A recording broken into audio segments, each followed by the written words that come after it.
আমার প্রিয় দ্বাদশ শ্রেণীর শিক্ষার্থীরা, আজকে আমি উপস্থাপন করছি তোমাদের সেই বিখ্যাত ছোট গল্প আদরিণী। এই আদরিণী গল্পের দ্বিতীয় ভিডিও উপস্থাপন করছি, যেখানে ওই গল্পেরই দ্বিতীয় পরিচ্ছদ থেকে সমস্ত এমসিকিউ কোশ্চেন এন্ড অ্যান্সার তোমাদের সম্মুখে উপস্থাপন করব। অবশ্যই তোমরা মনোযোগ দিয়ে শুনবে আর শেয়ারের মধ্য দিয়ে বন্ধুদের শুনতে সাহায্য করে দেবে। শুরু করছি আমি। কোন দিন মুখুজ্জে মশাই একটু ঘটা করে প্রভাতের আহ্নিক পুজো করতেন? রবিবার। কটার সময় মুখুজ্জে মশাই পূজা সমাপন করেছিলেন? বেলা 9টার সময়। পুজো শেষ করে মুখুজ্জে মশাই কি করছিলেন? বৈঠকখানায় এসে বসছিলেন। তাহাদের সহিত কথাবার্তা কহিতে লাগিলেন। কাদের সঙ্গে কথাবার্তা? মক্কেলের সঙ্গে।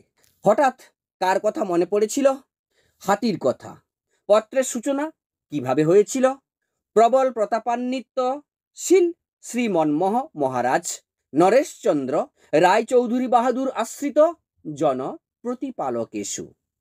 কতদিনের জন্য হাতি চেয়েছিলেন মুখুজ্জে মশাই? 2-3 দিনের জন্য।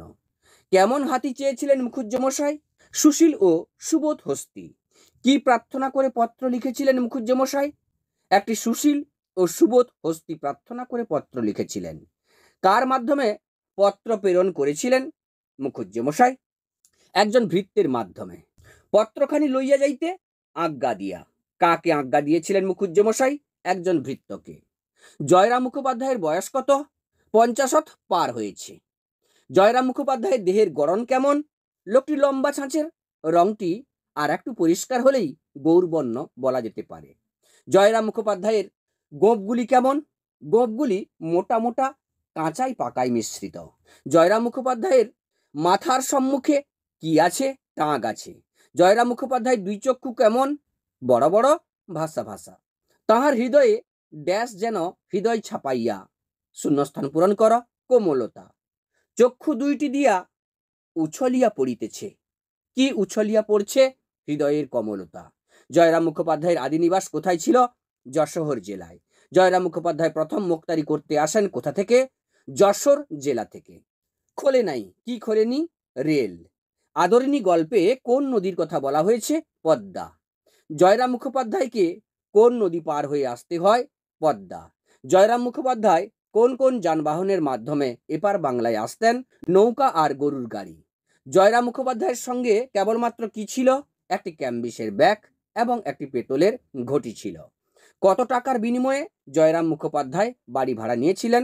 মাসিক 13 শিকায়। বর্তমান মোক্তার মহাশয় সম্পত্তির বিবরণ দাও। পাকা দালান কোঠা, বাগান, পুকুর। জেলায় ড্যাশ মোক্তারের আবির্ভাব হইয়াছে? ইংরেজিওয়ালা।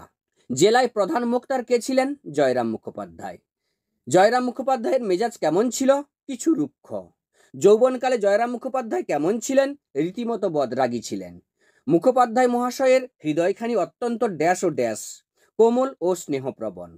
যৌবনকালে ইনি রীতিমতো ড্যাশ ছিলেন, বদরাগী। এখন রক্ত অনেকটা ড্যাশ হইয়াছে, ঠান্ডা।